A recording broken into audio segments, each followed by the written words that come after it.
A general misconception is that I'm in my 20s. I'm 39, bro. When I was 20, I actually looked like I was 40 because of the amount of alcohol that I was drinking. If you're a millennial, stick around. I'm gonna tell you why alcohol kicks your ass these days. And if you're under 30, I'm gonna tell you why alcohol affects you in a completely different way, dude. So if you're a young cat, dude, you have better liver health, dude. Like your overall bodily functions, as long as there's no underlying conditions, are top notch, which means the filter of your body, aka your liver, is extremely effective in doing its job, which is breaking down alcohol, breaking down fats. So the younger you are, the more specifically, accurately, and swiftly alcohol is going to process out of your body, which is a good thing because the older you get, the more stress there is on your liver simply because you've been alive longer.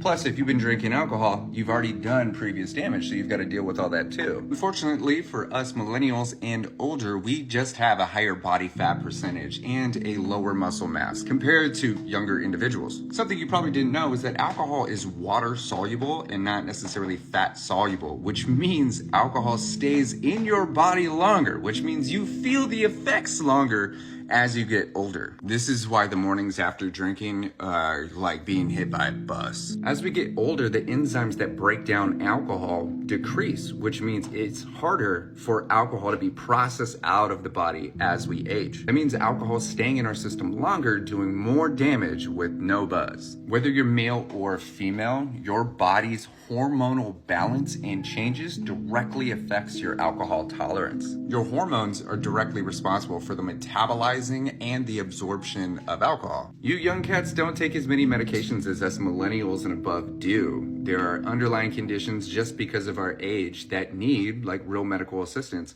And sometimes those medications affect the chemistry in our body, which means alcohol actually does way more damage for us as we get older. Over time, alcohol stops being fun because it starts directly impacting your brain, your ability to focus, your cognition.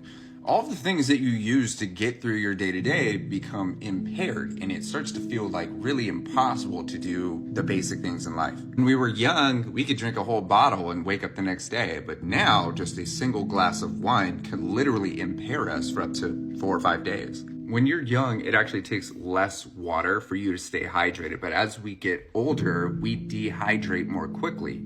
Alcohol is a diuretic, which means you are literally excreting fluids from your body more often. That exacerbates hangover symptoms because hangovers is primarily dehydration and malnutrition. But the primary feeling of a hangover is lack of sleep. You may have drank and blacked out or even passed out, but neither one of those is getting real deep sleep. Speaking of sleep, kids and people under 30, it's usually easier for them to just pass out, just go to bed and get deep sleep, get into that dream state and start healing their body.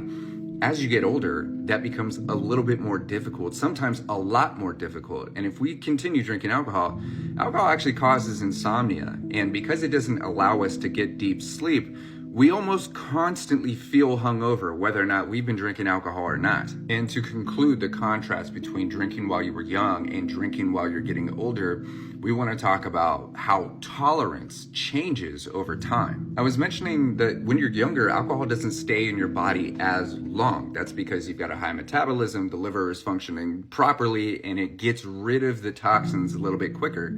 As you get older, it slows down and it raises your tolerance. So when you're young, you could generally drink a lot more alcohol with less severe consequences. But as you get older, you start drinking less alcohol with way more severe consequences. This is why there's so many people focusing on sobriety now. They're tired of being tired. They're just exhausted from being exhausted. And they know that alcohol is a poison, it's a toxin, it's a carcinogen that causes 7 types of cancer and kills over 3 million people a year. But just because we're getting smarter with age and we've got more experience doesn't mean that quitting alcohol is any easier. As a matter of fact, it gets harder. And as an ex-alcoholic and recovery specialist that supported thousands of people on their sobriety journey and worked one-on-one with hundreds of people during their recovery journey, I want you to know that there are very specific things that you can do right now to start optimizing your brain and body. So if you or someone you know is struggling and you're ready to not just jump on the sober train, but you really want to improve your overall quality of life, Dude, don't be afraid to check my page for more details on how you and I can work together.